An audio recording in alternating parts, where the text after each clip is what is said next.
नमस्कार दोस्तों, मेरे YouTube चैनल पर आपका स्वागत है। प्रतीक जैन यहाँ पे आपके सामने फिर एक बार हाजिर है। जो कि मैंने इसके पहले के वीडियो में आपको कहा था कि 9th स्टैंडर्ड का जो सिलेबस है वो पूरी तरह से चेंज हो चुका है और अभी तक मार्केट में सिलेबस अवेलेबल नहीं है, ना टेक्स्ट बुक अवेलेबल है। तो आपको सबसे पहले एक रिक्वेस्ट है कि ये जो वीडियो है आपके फ्रेंड्स तक पहुँचाइए, क्योंकि किसी की हेल्प करना कोई बुरी बात नहीं है। इसलिए ये वीडियो आपके जितने भी कलीग से जितने भी 9th स्टैंडर्ड के बच्चे हैं उनको शेयर करना ना भूलें। ठीक है?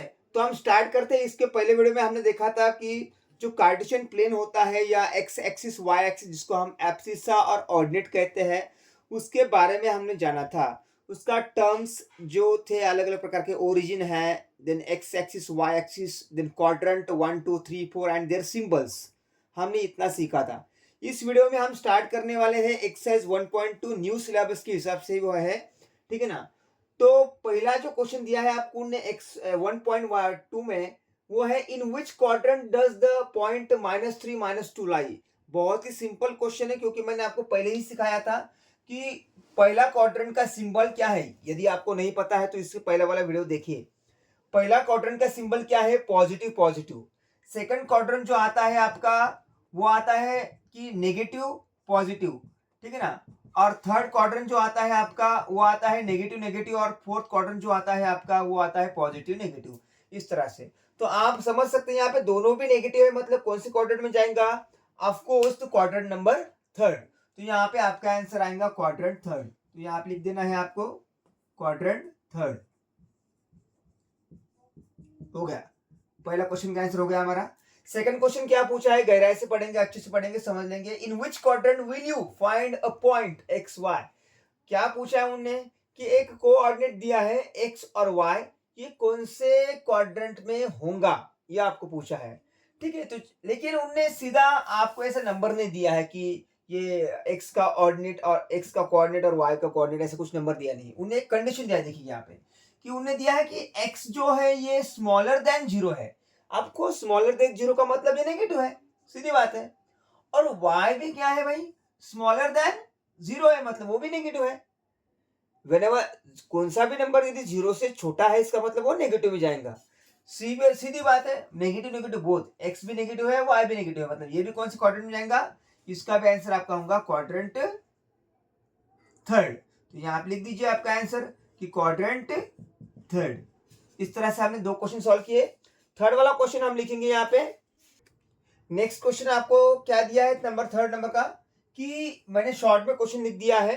उन्हें इसमें पूछा है विदाउट कैलकुलेशन। मैं पूरा क्वेश्चन पढ़ूंगा आपके सामने कि without plotting the points indicate the quadrant in which it will lie if ordinate is a -6 and abscissa is a 5 and find the quadrant।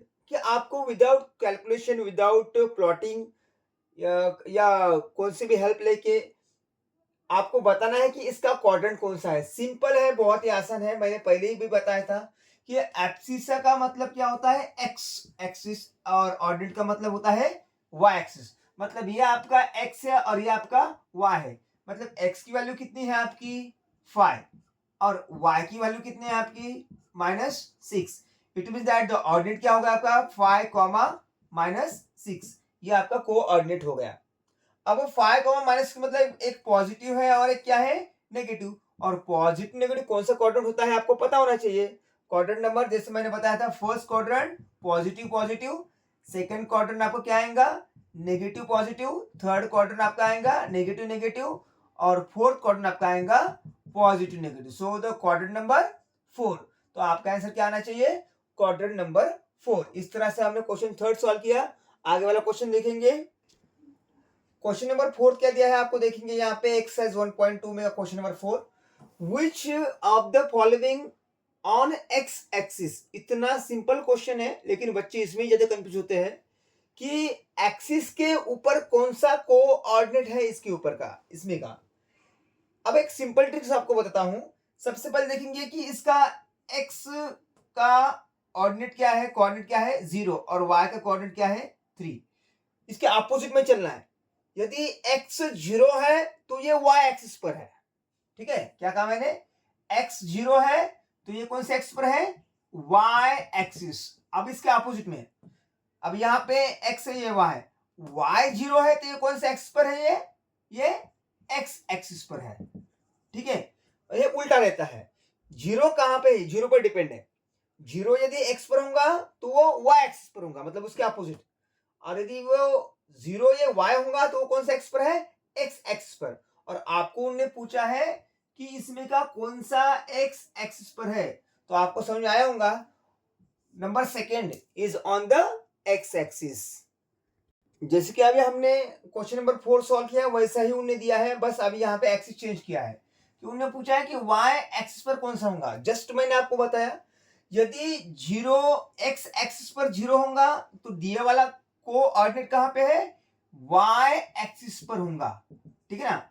और यदि 0 ये वाई पर दिया है आपको तो ये कहां पे होगा, एक्स एक्सिस पर। और पूछा क्या उन्होंने कि which of the following is on y axis, तो option number 1 the 0,3 is on the y axis। इस तरह से हमने क्वेश्चन नंबर 5 सॉल्व किया। अब देखेंगे question number 6।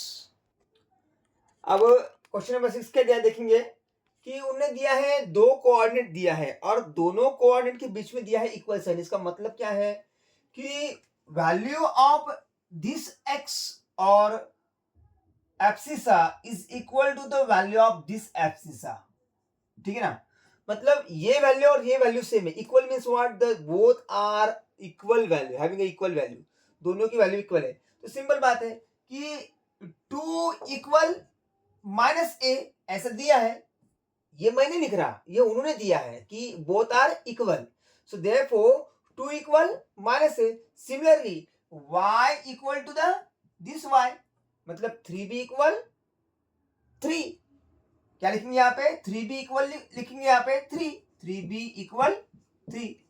And what they asked to find value of a and b, यहीं पे निकल गई। यहाँ पे तो ज्यादा करने क्या काम ही नहीं है कैलकुलेशन कि a की वैल्यू क्या है, a इक्वल -2 क्यों, क्योंकि यहाँ पे ये जो माइनस साइन है यहाँ पे इसे गया, क्योंकि जब हम इसको शफलिंग करते हैं तो वहां पे माइनस साइन चला आता है, इसलिए a इक्वल -2 हमारी वैल्यू आ गई यहाँ पे, सीधी बात। अब यहाँ पे 3 मल्टीप्लाई b है, समझ लो 3 मल्टीप्लाई b, उधर जाने के बाद में क्या होगा, डिवाइड, तो b इक्वल क्या आएगा भाई, 3/3। कैलकुलेशन करेंगे b इक्वल 1, तो इस तरह से हमें वैल्यू ऑफ a मिल गया -2 और वैल्यू ऑफ b मिल गया 1। इस तरह से हमने क्वेश्चन नंबर 6 सॉल्व कर लिया है। इसके आगे भी बहुत सारे क्वेश्चन हैं। इस एक्सरसाइज में कुल मिला के 26 क्वेश्चन दिए हैं, ठीक है। यदि आपको लगता है कि मैंने इसके अलावा भी नेक्स्ट क्वेश्चन के भी वीडियो बनाना चाहिए तो इस वीडियो को आप ज़्यादा से ज़्यादा बच्चों को शेयर करें और लाइक करना ना भूलें, क्योंकि यदि सच में आपको ये अच्छा लगता है तो लाइक करें। नया सिलेबस के हिसाब से मैंने ये वीडियो बनाया है, अभी तक मार्केट में आपके बुक्स अवेलेबल नहीं है, इसके लिए ये हेल्पफुल रहेगा आपके लिए डेफिनेटली, मुझे लगता है, ठीक है। तो इसी के साथ में आपको ये सभी को शेयर करना है, आया ख्याल में। चलिए आगे के वीडियो मिलेंगे, यदि आप कमेंट और शेयर करते हैं तो डेफिनेटली आगे वाला भी वीडियो में बनाऊंगा। धन्यवाद।